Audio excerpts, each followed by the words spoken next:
I want you to speak to. I watched this episode you did with this podcast group, and I want you to speak to the likelihood of two things: a regional war in the Middle East involving where Israel is the target of a lot of the Arab nations in that region, and if that were to happen, how there is a real, if not probably the a real possibility, not just plausible, that Israel will not exist if that were to happen. Could you speak to the likelihood of both of those, please?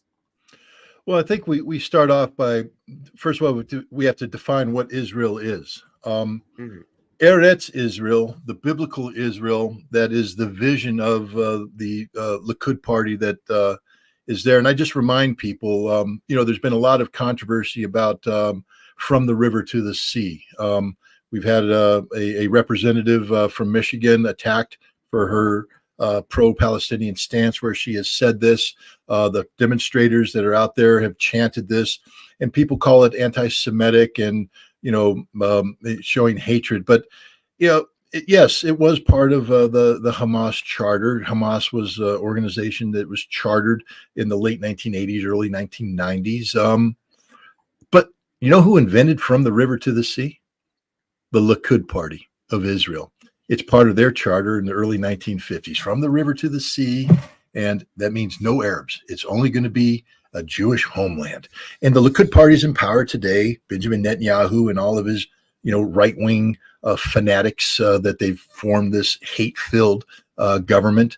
So we that Israel, that's what Israel is today. It's an Israel that's intolerant of a two-state solution. Yitzhak Rabin, former prime minister, was assassinated by an Israeli, right-wing Israeli Jew back in 1995. He believed, he was working towards a two-state solution. I'm not saying it was perfect. I'm not saying it could have happened. I'm just saying that was the direction he was going. That's why he was killed. But that concept doesn't exist anymore. Israel defined today is an Israel that says there will be no Arabs, there will be no Muslims. It's a Jewish homeland as defined by the Bible. That Israel will not exist after this, cannot exist after this. And if Israel continues to seek to define itself in that manner, then we're probably looking at a regional conflict that could see the destruction of Israel, the strategic defeat of Israel.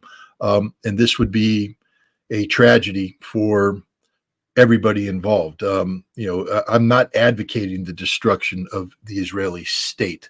What I am saying, though, is that Yitzhak Rabin spoke of a two-state solution. There's some people out there who are smarter than I am. Eva Bartlett is very intelligent on this issue, and she said that the two-state solution is not practical. It can only be a one-state solution.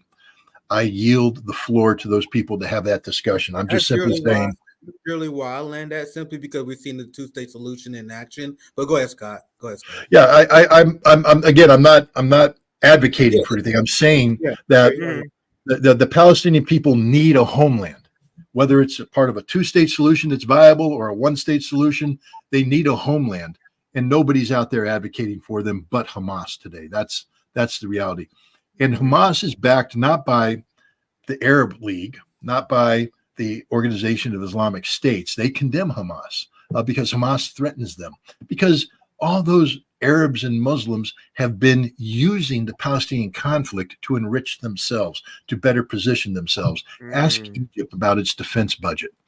It's tied to the Israeli defense budget, which is tied to the notion that Israel must be secure from the threat posed by terrorism and enemies and such. So Egypt has to have tension with Israel, and that tension is provided by the Palestinians. Ask the Jordanians about their defense budget. Ask all the Arab nations, Saudi Arabia. What is the Abraham Accord, the normalization of relations between Israel, Bahrain, Israel, United Arab Emirates, Israel, and Saudi Arabia? All is done on the notion that there should be a Palestinian state, but the way the Abraham Accord is written, there will never be a Palestinian state, and everybody was accepting this. The permanent disenfranchisement of the Palestinian people by everybody except the axis of resistance.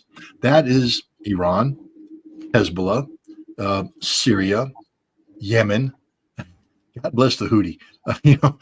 They're like the wild frat boys that just woke up one day and said, "There's a party, fire missiles," and they're just sitting there firing, hitting up Israel in defense of the Palestinian people, and they don't care about ceasefires. They don't care about anything. They're just ready to rock and roll. The Iranians, though, understand the consequences. If they get involved, this regional war could go bad. Never forget that Israel has nuclear weapons, and the nuclear weapons that Israel possesses are linked to a policy known as the Samson option, meaning that if we go down, everybody dies.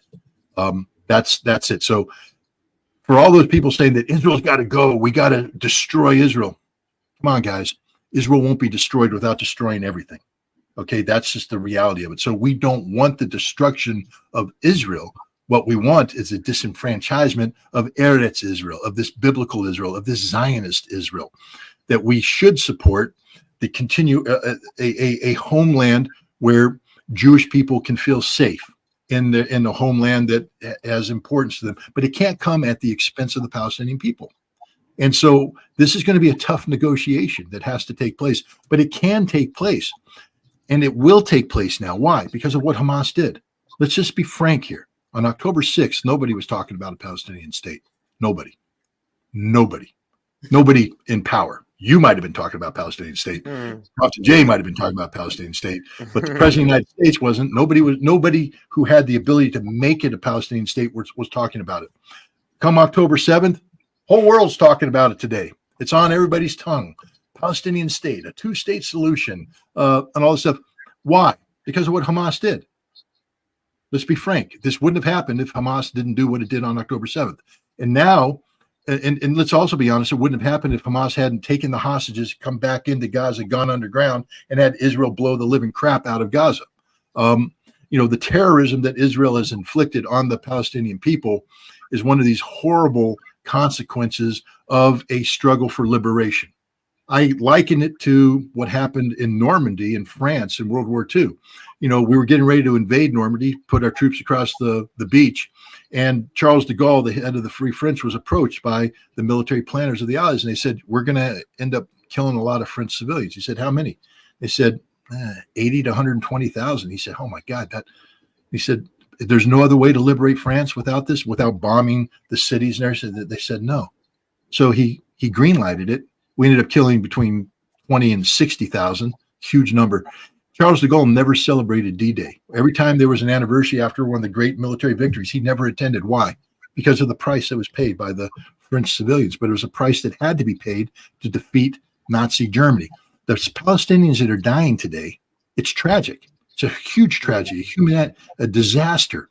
But understand that they are dying for a free Palestine. That if it wasn't for their sacrifice, nobody would be taught. There wouldn't be demonstrators in the streets. If Israel had gone in and killed 5 Palestinians, would you have 1 million people in the streets around the world? No. You needed Israel to be Israel. Israel had to do what they always do, which is the mass punishment of a civilian population in violation of international law. The bombing of hospitals, the bombing of schools, the bombing of aid workers. Israel did what Israel does. All Hamas did is enable Israel to be exposed as this horrific, genocidal, maniacal Zionist country that it is. But the people that are paying the price are the Palestinian people.